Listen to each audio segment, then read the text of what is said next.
Imagine a living witness to 2,500 years of history, older than empires, older than legends, burning to ash in a single day on the Greek island of Evia, as wildfires raged uncontrollably. An ancient olive tree that had stood since classical antiquity was lost forever. This was no ordinary tree. It grew in the olive grove of Rovia, its massive trunk so wide that 10 people could stand shoulder to shoulder around it. For centuries, it continued to bear fruit, surviving wars, earthquakes, and the rise and fall of civilizations. Even the ancient geographer and philosopher Strabo wrote about it, marking it as a symbol of the land itself. And then the fire came. The flames that swept through northern Evia showed no mercy. The ancient olive tree, fertile until its final days, was consumed, its survival across 25 centuries erased in hours. When the image of the burned tree was shared online by Apostolos Panejodu, it spread rapidly.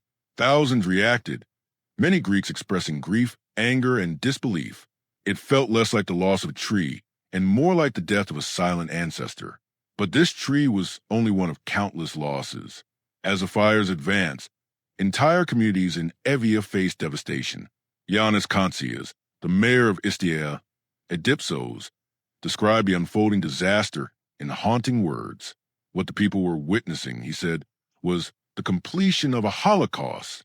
His voice carried exhaustion, frustration, and pain. For days, he had been on the mountain, desperately calling for more firefighting aircraft, trying to hold back the flames with whatever limited resources were available.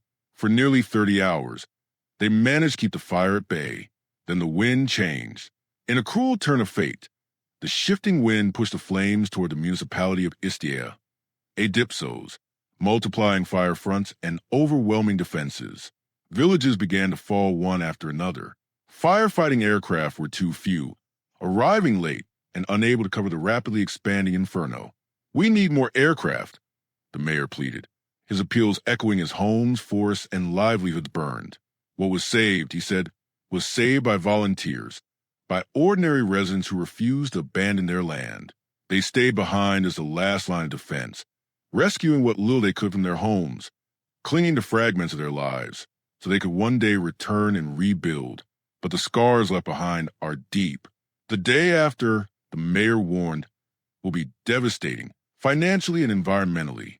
He spoke of children who would never know the land as it once was, of forests that would take decades to recover, if they ever truly could.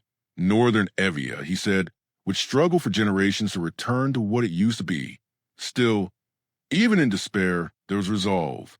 Kantsias thanked those who offered help and support and made a solemn promise. They owe it to this land, this ancient land, to do everything possible to restore it.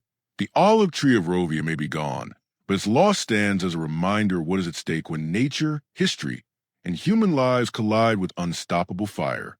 This wasn't just the burning of a tree. It was a burning of memory, heritage, and time itself.